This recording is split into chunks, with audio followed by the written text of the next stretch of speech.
Vamos a hablar de enfrentando desafíos esta mañana, porque todos tenemos desafíos en nuestra vida. Casi siempre están vinculados a nuestras relaciones personales, la situación económica, las relaciones de pareja, la vida en familia, la carrera profesional, la enfermedad, los estudios. Y muchas veces estos problemas y estas pruebas nos ocurren y nos preguntamos, ¿por qué a mí, Señor? ¿Por qué estoy agobiado? ¿Por qué estoy confundido? ¿Por qué me siento solo? Porque cuando estamos enfermos, cuando tenemos alguna angustia, pues nos entra depresión, nos aislamos y nos sentimos abandonados. Mientras estamos en medio de la prueba, no podemos entender lo que Dios quiere hacer con nosotros. No podemos ver cuál es el alcance a través de esa dificultad. La Biblia nos asegura que Dios tiene un propósito para cada cosa. Que no lo veamos en el momento de la prueba y la dificultad, ese es nuestro problema, pero no el de Dios. Si usted se pone a pensar, Dios tenía un propósito que se había armado para Job, pero Job no lo entendía, perdió todo, perdió su familia, perdió su riqueza, perdió su salud y estaba solo. Sus amigos incluso lo habían abandonado, pero nunca dejó de creer en ese Dios. Y al final de todo su padecimiento, él se da cuenta y dice, yo había escuchado de Dios, pero ahora lo he visto su gloria, he visto su gracia. Y Job no comprendía el plan que tenía Dios, la autorización que le había dado Dios a Satanás para quitar el cerco que lo protegía y que el enemigo pudiera atacarle tan implacablemente como lo hizo. Resulta de suma importancia entender la diferencia entre las tinieblas y enfrentar momentos difíciles en oscuridad, porque los tenemos. No estamos exceptos de problemas, no estamos exceptos de aflicciones. Y entender que esta tiniebla no es que estamos en pecado, sino que estamos pasando por un proceso para entender, cambiar o simplemente amar más al Señor. ¿Cuáles son los propósitos de Dios para nuestros problemas? Eso solo Dios lo sabe, pero la madurez que adquirimos con cada proceso que enfrentamos es importante para encontrar un Dios verdadero y justo. Yo le pregunto, ¿hace cuánto no ha llorado usted en la presencia del Señor? ¿Hace cuánto no ha derramado lágrimas agradeciéndole y orando? Quizás la última vez que lo hizo fue cuando se sentía mal, cuando estaba enfermo, cuando tenía un hijo en dificultad. Esa oración en medio de la tribulación la derramamos con lágrimas y de rodillas. ¿Por qué no hacerlo cuando estamos bien? ¿Por qué no hacerlos con la claridad de la mañana? Es la oración y el problema, la dificultad, la que nos acerca a un Dios más vivo y poderoso.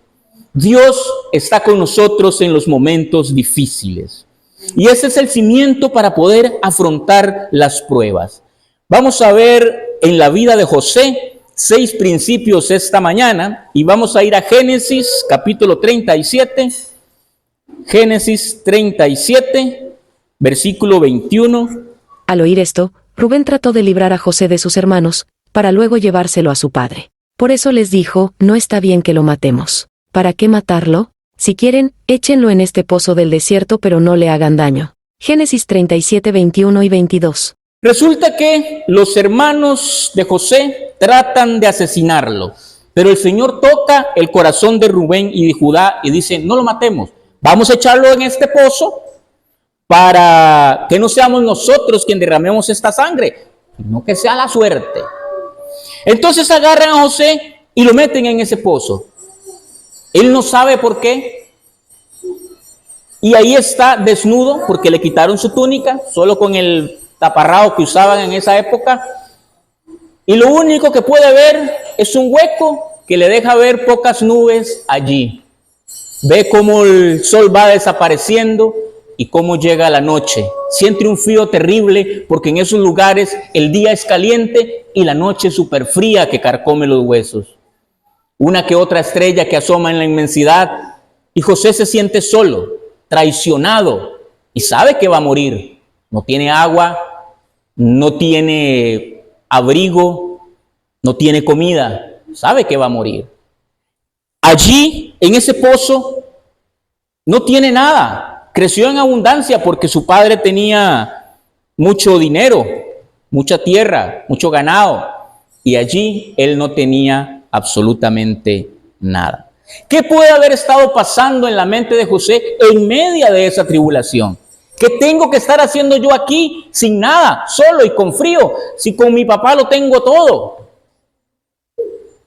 Sin embargo, José nunca dejó de mirar el cielo, nunca perdió el norte. Aunque no lo entendía, siempre estuvo confiado en Dios. Días después, sus hermanos llegaron a ver si estaba vivo, y si estaba vivo, pasó una caravana y lo vendieron como esclavo. Génesis 39, 2 al 3. Mas Jehová estaba con José, y fue varón próspero y estaba en la casa de su amo el egipcio. Y vio su amo que Jehová estaba con él, y que todo lo que él hacía, Jehová lo hacía prosperar en su mano. Génesis 39, 2 y 3. El Señor le prosperó, le dio gracia delante de Faraón. Dice Hebreos 13:5, no te desampararé ni te dejaré. No existe lugar lejano ni dificultad tan grande donde no podamos ver la mano de Dios. No hay nada que está fuera del alcance de Dios. Por más difícil que veamos nuestro problema, por más difícil que sea nuestra situación, siempre hay una esperanza. Siempre va a haber alguien que nos sostenga. Siempre va a haber alguien que nos ayude. Y no precisamente cuando usted se encierra en su cuarto que va a llegar el pastor a tocarle la puerta. No, es el Espíritu Santo que va a dar consuelo a tu alma.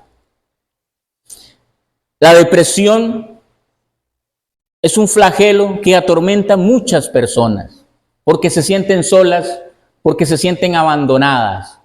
Pero déjeme decirle esta mañana que no estamos solos, que tenemos al Dios de los ejércitos a nuestro lado y que basta solo con decirle: Señor, aquí estoy, para sentir su paz. Dios permite los tiempos difíciles solo por una razón. Antes de que José estuviera bien, pasó momentos difíciles. Y sin importar cuán difícil parezca nuestra prueba, sabemos que si seguimos a Jesús, Él va a llegar en nuestro auxilio. Dios tiene razones para permitir dificultades en nuestra vida. José tenía 17 años cuando cayó en ese pozo. Bueno, no, cuando lo echaron en ese pozo, porque él no cayó. Tenía 17 años cuando fue vendido como esclavo. Y cuando llegó a ser gobernador de Egipto, tenía 30. ¿Cuántos años pasó sufriendo este muchacho? 13 años de su vida en prisión, vendido, alejado de su familia, sin saber qué fue de su padre, de su madre, de sus hermanos, sin saber qué sería de él. Porque la vida en prisión no es fácil. Y si no es fácil en estos tiempos, imagínense antes, donde eran cuevas, donde estaban metidos los presos. Pero él nunca se dejó caer por la adversidad. Nunca permitió que el enemigo minara su mente y lo hiciera renegar contra lo que creía. Hay ocasiones que nosotros sufrimos agravios, gente que nos ataca, gente que dice cosas de nosotros para desenfocar nuestra atención de Dios, para movernos el piso. Y a veces incluso somos maltratados, pero el Señor tiene un propósito para todo esto. Y cada vez que José recorre ese camino, él sabe que Dios tiene un plan para todo esto. No se da cuenta en ese momento, pero Dios sí sabía. Dios no solo salva a José, sino que salva a su familia y salva a Egipto con el ataque de hambruna que reciben durante 7 años. No solo está salvando el pueblo de Israel, porque recordemos que de su familia es que desciende el pueblo de Israel, sino que está salvando a los egipcios. Daño colateral o beneficio colateral, porque para salvar a Israel salva al mismo Egipto, que después se vuelven esclavos. Todo es un propósito, todo está en el plan perfecto de Dios. Vamos a ir a Génesis 50, me ayudan ahí con la palabra, Génesis 50, versículo 20. Vosotros pensasteis mal contra mí, mas Dios lo encaminó a bien, para hacer lo que vemos hoy, para mantener en vida a mucho pueblo. Génesis 50:20. ¿Está perdonando o no está perdonando a sus hermanos? Hay una sinceridad en sus palabras. Es que no fueron ustedes, fue Dios quien hizo todas estas cosas. Sus hermanos dolidos desde el momento en que lo reconocen como líder. Sus hermanos afectados porque dicen, nosotros quisimos hacerle daño y ahora Él nos va a beneficiar. Es importante, siempre que podamos ayudar, hagámoslo. Dice la Escritura que no sabes en qué momento vamos a servir incluso a los mismos ángeles. Y estamos dados a servir. La dirección de Dios a veces no se puede comprender, pero es clara lo que enseña la Escritura con la vida de José, y lo dice Pablo en Romanos 8:28. Los que aman a Dios, todas las cosas le ayudan a bien. Los que conforme a su propósito son llamados, dice el pasaje. ¿Eso qué quiere decir? Que para que todas las cosas te ayuden a bien, tienes que ser llamado, tienes que buscar a Dios, tienes que servir a Dios, porque para eso fue que fuimos llamados. Punto número 3. La oscuridad dura cuanto sea necesario para que Dios cumpla su propósito. Ahora que hablamos de las oraciones, Moisés siempre le pidió a Dios tocar la tierra prometida. Y Dios le dijo que no. Y se murió, o Dios se lo llevó sin tocar la tierra prometida. Pero las oraciones siempre son contestadas. Cuando Jesús estaba en el monte de la transfiguración, allí estaba Moisés, poniendo sus pies en la tierra prometida. Todos nos impacientamos en momentos de dolor, pero si pudiéramos ver el futuro en medio de la oscuridad, estaríamos alegres. Estaríamos contentos por ver el propósito de Dios cumplido, pero no en medio de la prueba. Cuando Josué trata de ser seducido por la esposa de Potifar, él pudo haber cedido ante la tentación, era el camino fácil, iba a estar mejor todavía, iba a ser el esclavo personal de la emperatriz esta, iba a estar bien, pero él prefirió mantenerse fiel a sus costumbres, a sus creencias, y no dejó seducir. Entonces fue echado a la cárcel. Pudo haber sido esclavo toda su vida, pero a la hora de permanecer fiel es echado a la cárcel. ¿Eso es un beneficio o es un castigo? Pues es un castigo, porque no iba a estar bien en la cárcel. Sin embargo, allí aprendió las costumbres egipcias, aprendió el idioma, aprendió a administrar, aprendió a estar bajo órdenes de alguien y a dar órdenes a otros, porque dice que lo pusieron de jefe en carceleros. Entonces estaba siendo capacitado para cuando fuera llamado servirle al faraón. Y fue la mano derecha, fue el segundo en autoridad. Una persona que no era egipcia, una persona que claramente decía, yo no le sirvo a sus dioses, yo le sirvo a mi Dios. Porque desde que interpreta el sueño de faraón, él dice, Jehová es el que me guía. Y a él le dijeron, es que tienes que adorar a Isis con todo el pueblo, es que tienes que adorar a Ra. No. Él dice, Jehová es mi Dios. Entonces, adquirió habilidades, aprendió a servir y a saber que Dios tenía un propósito para él. Y se dio cuenta, en el pasaje que leímos, que iba a ser para beneficio de su familia inclusive y del pueblo de Dios. Lo que el Señor nunca hizo fue mostrarle su plan, ni el tiempo que iba a ocurrir, porque eso es lo difícil. Las pruebas a veces son rápidas, como una enfermedad, y a veces son terminales, como un cáncer. No sabemos cuál es el propósito de Dios. Hay un testimonio de una hermana que tenía el don de sanidad, oración que hacía por los enfermos sanaban. Pues cae con una enfermedad terminal y se muere. Entonces la gente dice, pero ¿por qué si ella tiene el don? ¿Por qué el Señor no la sana? En sus últimos días estaba en un cuarto con personas de cáncer terminal también, y habían 7 mujeres con ella, y las 7 mujeres que estaban con ella fueron sanadas, y ella murió. No entiende su familia el propósito que tiene Dios. Pero todas esas 7 mujeres que salieron de ese cuarto de hospital se dedicaron a sembrar y llevar la palabra del Señor. Los propósitos de Dios no son claros para nosotros, pero Él tiene un propósito para cada uno. Y cada situación que enfrentemos, tenga la seguridad que tiene una salida, que tiene un motivo y un plan maravilloso. ¿Qué es lo que hay que hacer? Confiar en Él, depositar toda nuestra ansiedad en el Señor. Simplemente decirle, yo no entiendo lo que está pasando, tampoco me agrada lo que está pasando, pero me rindo a tu propósito, cualquiera que sea. Manténme en este lugar hasta que me hagas libre, sano o lo que sea que estemos pasando. A menudo aprendemos las cosas en la oscuridad más que en la luz. ¿Por qué? Por lo que les decía temprano. ¿Por qué llorar y gemir cuando estamos en el problema y no hacerlo cuando estamos en la gracia?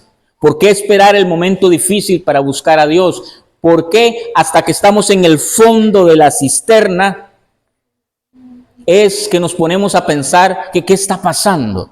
¿Por qué cuando estamos en la cárcel es cuando vemos la oscuridad que decimos la luz se ve muy largo? Dios tenía un propósito para la vida de José desde que fue vendido hasta que fue gobernador de Egipto. Su plan salvaría a su familia y su historia quedaría escrita en nuestro libro sagrado y en los libros de historia de Egipto también. Todos evadimos las dificultades. Todos tratamos de no entrar en dificultades. Pero hay una lección que aprender de todas ellas. Porque si no pasamos por el fuego, no podemos saber de qué material estamos hechos. Es muy fácil servirle a un Dios que nos da todo, pero en la necesidad y en la angustia es donde se ven los mejores guerreros. Proverbios 3:7. No seas sabio en tu propia opinión.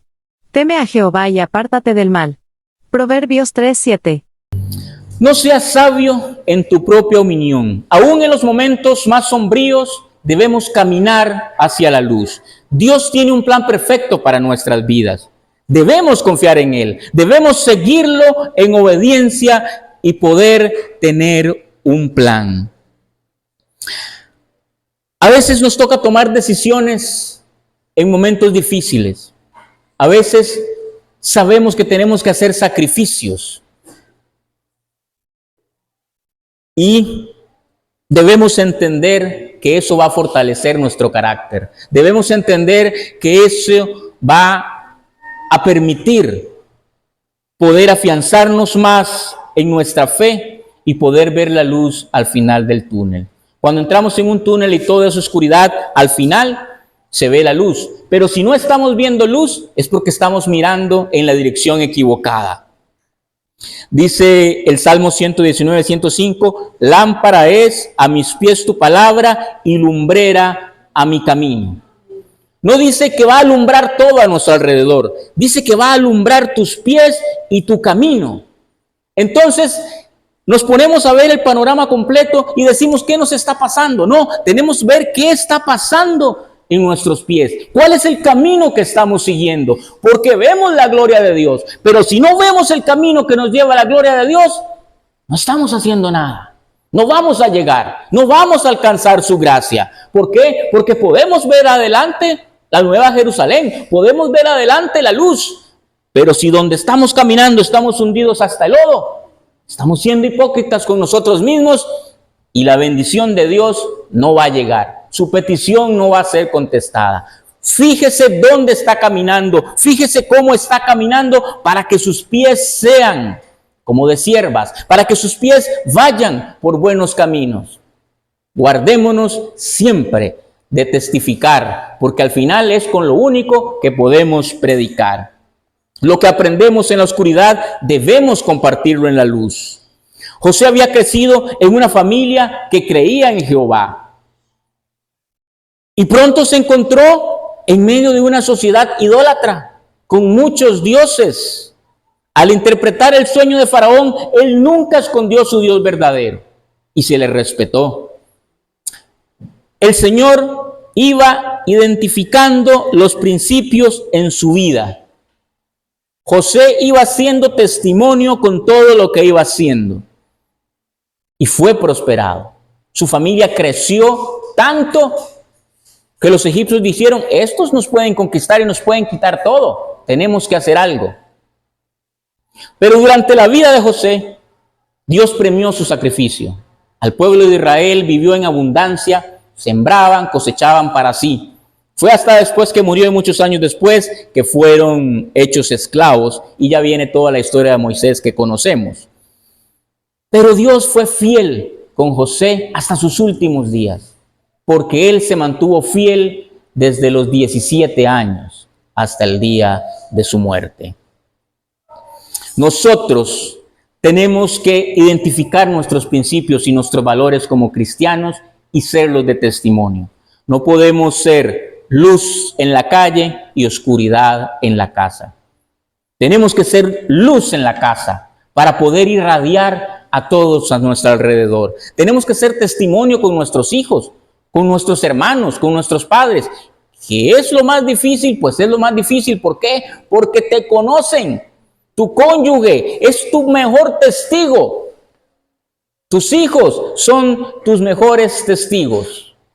Nuestro evangelio como adventista no es de miedo como el pentecostal, no es que te vas a ir al infierno, es que tenemos un Dios de amor. Es un evangelio de amor el que predicamos, un evangelio que te permite encontrar redención, que te permite encontrar paz. Por eso es que en nuestra casa nosotros somos adventistas, porque encontramos ese Dios de amor, no un Dios de castigo, no un Dios represivo, sino un Dios que te cambia, que te transforma y que te ayuda en todos los momentos. No estamos exceptos de momentos sombríos, no estamos exceptos de problemas, no es que somos intocables, por supuesto que sí, por supuesto que sí. Si no había un hombre como Job en toda la tierra y fue padeciendo hasta perderlo todo, que nosotros que somos cristianos mediocres, y puedo decirlo abiertamente, somos cristianos mediocres, no cumplimos ni siquiera con lo básico de su palabra y pretendemos tener su gracia y pretendemos alcanzar todo lo que le pedimos. Primero doblemos rodillas, primero seamos el testimonio público, primero seamos ejemplos, seamos la luz en medio de las tinieblas y verá cómo todo viene por añadidura. Usted no tiene ni que pedirlo, el Señor se lo va a dar. Fijémonos cómo estamos nosotros. ¿Por qué? Porque solo hay un Salvador que es Cristo el Señor. Y si no lo has recibido, si no lo tienes verdaderamente en ti, nada estamos haciendo y lo que hagamos será como símbolo que retiñe, dijo el apóstol Pablo. De nada servirá. ¿Y sabe qué es lo peor? Que al Señor no le gusta eso. O sos malo o sos bueno, pero el que está ahí entre me la juego no le agrada a Dios.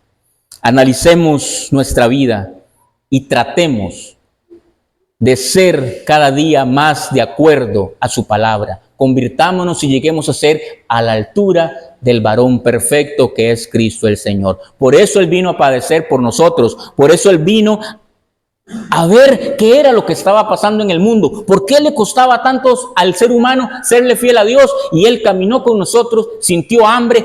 Esta cosa del templo, esta cosa con la higuera, habla de un hombre apasionado, un hombre que sufría, que se angustiaba. Ese arrebato de Jesús de sacar a todo el mundo a latigazos del templo fue porque tuvo ira. Porque estaban burlándose de las cosas de Dios y Él no podía permitirlo. Tuvo hambre cuando fue a la higuera. ¿Y por qué la maldijo? Porque era un hombre apasionado. ¿Cómo es posible que tenga tan verdes hojas y no tenga frutos? Y por eso la maldijo. ¿Por qué? Porque días antes lo estaban recibiendo con palmeras y diciéndole, he aquí el hijo de David. He aquí el Mesías. Y al día siguiente lo querían matar. Esos mismos que estaban alabándolo con palmeritas y cosas, lo querían crucificar. No es eso lo que Dios quiere. Dios quiere hombres y mujeres con un corazón sincero, verdaderos adoradores, que adoren en la iglesia y que adoren en sus casas. Algo muy importante que siempre recomiendo y no me voy a alcanzar de hacerlo es los cultos familiares. Allí sus hijos y usted y su cónyuge pueden saber qué tan verdaderos cristianos somos porque hablamos lo que hemos aprendido. Porque vamos a hacer lo que estamos viviendo. No podemos hacer un culto familiar en la mañana y luego pegarle 4 gritos al chiquillo porque no se ha alistado para la escuela. Tenemos que ser luz donde quiera que estemos.